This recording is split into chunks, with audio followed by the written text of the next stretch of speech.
अस्सलाम वालेकुम नाज़रीन, आप देख रहे हैं फ्लाई न्यूज़। खबर शामिल करते हैं नवाबशाह से डिस्ट्रिक्ट रिपोर्टर सैयद अब्दुल रऊफ की।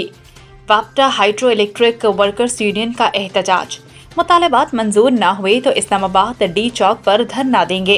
तफसीलात के मुताबिक ऑल पाकिस्तान वापटा हाइड्रो इलेक्ट्रिक वर्कर्स यूनियन के तहत नवाबशाह प्रेस क्लब के सामने ज़बरदस्त एहतजाजी मुजाहरा किया गया, जिसकी क़यादत zonal divisional chairman Anwar Hussain Chandio ने की। एहतजाज में वापटा मुलाजमीन की बड़ी तादाद ने शिरकत की और हाथों में प्ले कार्ड्स और बैनर्स उठा रखे थे, जिन पर हुकूमत मुखालिफ और निजकारी की पॉलिसी के खिलाफ नारे दर्ज थे। मुकर्रीन ने खिताब करते हुए कहा कि हुकूमत IMF के दबाव पर वापटा की तकसीमकार कंपनियों के निजकारी आउटसोर्सिंग और ठेकेदारी निज़ाम नाफिज करके मेहनत कशों को बेरोजगार करने की साजिश कर रही है, जिसे किसी सूरत बर्दाश्त नहीं किया जाएगा।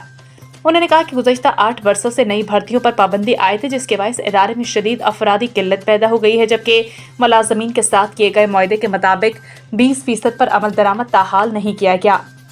एहतजाजी मुजाहरे से खिताब करने वालों में अनवर हुसैन चांडियो, असफर खासकेली, अली असफर मल्ला, सैयद हबदार शाह, गुलाम सरवर लाशारी, जावेद कुरैशी, अली गोहर उन्नड़, रमजान राहू, सरफराज मेमन, मकबूल कपचानी, सैयद इबरार शाह और रहमान जरदारी शामिल थे।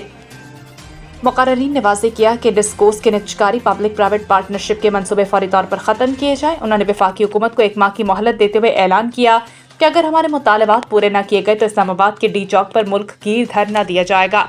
एहतजाजी रैली में शरीक मुजाहिरीन ने हुकूमत को खबरदार किया कि वापटा को बचाने के लिए हर किस्म की कुर्बानी देने से दरेग नहीं किया जाएगा और किसी भी मसालत को कमज़ोरी ना समझा जाए।